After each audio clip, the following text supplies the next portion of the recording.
چنانچہ جہاں اللہ جل جلالہ نے روزوں کی فرضیت بیان فرمائی، یا ایھا الذین آمنوا کتب علیکم الصیام کما کتب علی الذین من قبلکم لعلکم تتقون، روزے ہم نے تم پر اس لیے فرض کیے ہیں تاکہ تمہارے اندر تقوی پیدا ہو، اس لیے فرض کیے ہیں۔ گویا سارے رمضان کا، سارے روزوں کا مقصود اصلی اور اصل منزل جس کو حاصل کرنا ہے اس زمانے کے اندر وہ ہے تقوی۔ تقوی کے کیا معنی ہے اور وہ کس طرح حاصل ہوتا ہے، یہی ساری طریقت ہے، یہی سارا سلوک ہے، یہی سارا دین ہے کہ تقوی بندے کو حاصل ہو جائے۔ قرآن کریم بھرا ہوا ہے تقوی کے حکم سے۔ قرآن کریم شروع ہو رہا ہے الف لام میم ذالک الکتاب لا ریب فیہ ھدی للمتقین، یہ ہدایت ہے متقیوں کے لیے۔ اور یا ایھا الذین آمنوا اتقوا اللہ حق تقاتہ ولا تموتن الا وانتم مسلمون، اے ایمان والو تقوی اختیار کرو جیسے اللہ کے تقوی کا حق ہے،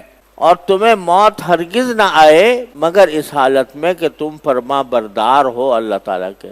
یا ایھا الذین آمنوا اتقوا اللہ وابتغوا الیہ الوسیلہ، ایمان والو تقوی اختیار کرو اور اللہ تعالیٰ تک پہنچنے کے لیے قریب راستہ اختیار کرو، قرب پیدا کرنے۔ وجاہدوا فی سبیلہ، اس کے لیے تھوڑی محنت کرنی پڑے گی، وہ محنت کرو لعلکم تفلحون۔ یا ایھا الذین آمنوا اتقوا اللہ وکونوا مع الصادقین، اے ایمان والو تقوی اختیار کرو اور سچے لوگوں کے ساتھی بن جاؤ، سچے لوگوں کی صحبت حاصل کرو۔ اور ہمارے حضرت والا حضرت مفتی محمد حسن صاحب رحمۃ اللہ علیہ، اللہ تعالیٰ ان کے درجات بلند فرمائیں، وہ غالباً حضرت سے ہی نقل کرتے تھے، حضرت تھانوی رحمۃ اللہ علیہ سے، کہ میں تو اس کا ترجمہ یہ کرتا ہوں کہ تقوی اختیار کرو اور سچوں کے ساتھ رہ پڑو، کونوا مع الصادقین، ان کے ساتھ رہ پڑو، یعنی ان کی صحبت میں وقت گزارو۔ غرض قرآن کریم بھرا ہوا ہے تقوی کے حکم۔ اب تقوی کے درجات بھی مختلف ہیں جیسا کہ علماء کرام نے بیان فرمائے ہیں، لیکن ایک تقوی وہ ہے جو ہر مسلمان کے ذمے فرض، ایسا ہی فرض ہے جیسے نماز فرض ہے، ایسا ہی فرض ہے جیسے روزہ فرض ہے رمضان، ایسا ہی فرض ہے جیسے زکوٰۃ دینا فرض ہے، ایسا ہی فرض ہے جیسے حج کرنا، سال دن عمر میں ایک مرتبہ حج کرنا فرض ہے۔ وہ کیا ہے؟ وہ ہے گناہ سے بچنا۔ اتقا، یتقی، اتقان عربی زبان میں اس کے لفظی معنی ہوتے ہیں بچنا، کسی خطرناک چیز سے بچنا، یہ معنی ہے تقوی کی۔ تو شریعت کی اصطلاح میں اور قرآن کی اصطلاح میں تقوی کے معنی ہے گناہ سے بچنا اور اپنے آپ کو گناہ سے بچانا۔ تقوی بہت زیادہ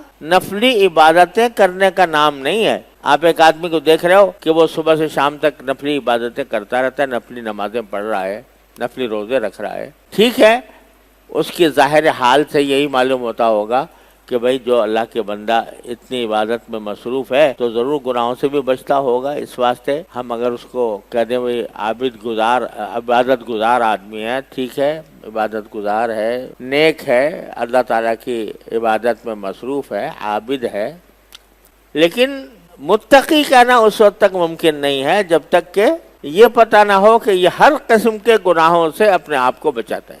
ساری رات آپ نفلیں پڑھتے رہو، ساری رات ذکر میں مشغول رہو، ساری رات تلاوت کرتے رہو، لیکن ایک مرتبہ موبائل میں حرام چیزیں دیکھ لیں تو کیا ہوا کہ نفلیں تو پڑھی، نفلی عبادتیں تو کی، لیکن تقوی حاصل نہ ہوا۔